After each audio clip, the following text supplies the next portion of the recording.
So who came up with the accommodation theory?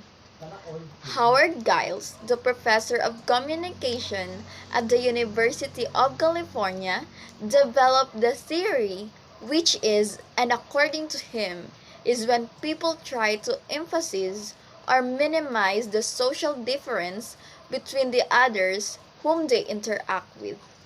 He is a social linguist that came up with the concept of communication accommodation theory, or CAT, to demonstrate how we change our language and the way we speak depending on who we are speaking to.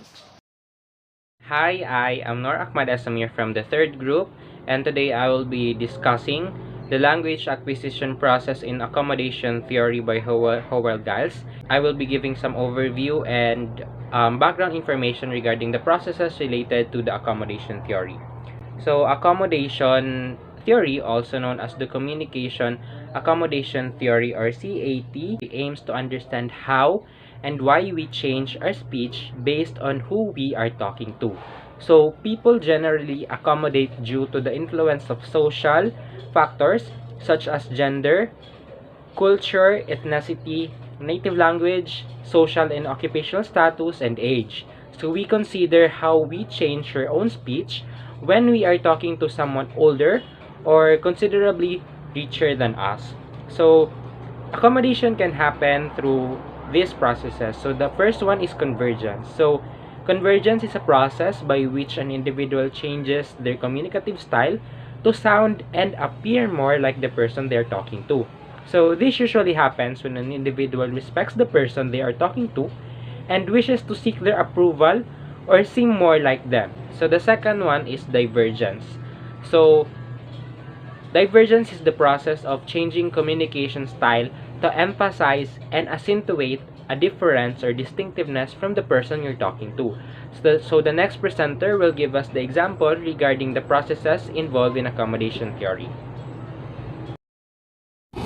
Hi everyone, I am Sheryn Mae. I am here to give you some examples about accommodation theory. So I have here some examples for us to understand more about accommodation theory.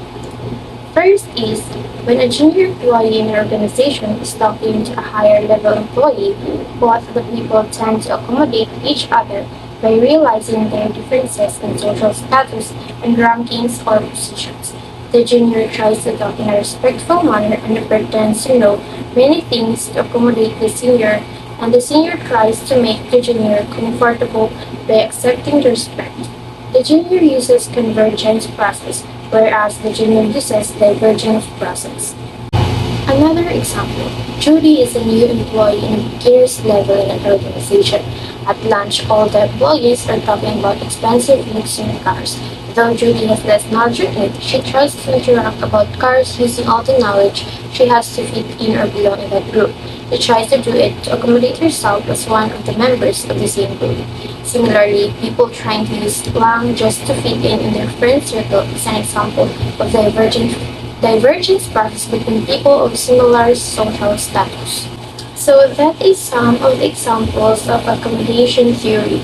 I hope you understand what is accommodation theory means. Thank you. Now let's proceed to the criticisms of the accommodation theory. Number one, it assumes that both parties are communicating rationally. So critics pointed out that people can and do become unreasonable during conflict. So that's not always the case according to the critics. Not both parties are always rational, especially when there's an issue or a concern at hand. We people tend to be irrational during conflicts. Number two, people who realize the accommodation of the other person can assume that he or she is fake or pretentious. So, those who are aware when others are changing their communication patterns depending on the environment they're in can easily jump into conclusions that the other person is just faking it or they're just trying to pretend to fit in. Number three, In convergence, people can show more power than what they really possess, making them seem intimidating. So, convergence is matching our communication patterns with others. So, when we do that, we appear intimidating, where in fact, we are just mirroring them to fit in. Number four, divergence can be taken as mockery. Divergence is the exact opposite of convergence. So when doing this, the person who is doing the communication doesn't feel the need to fit in. So they continue to communicate naturally. But it creates a communication barrier as the distance is maintained between people because somebody is viewed as inferior. Lastly, number five, differences between convergence and divergence are sometimes not very clear by situation. So there are instances that we can't really tell the difference or can't really identify whether um, convergence or divergence is present in a certain context or situation.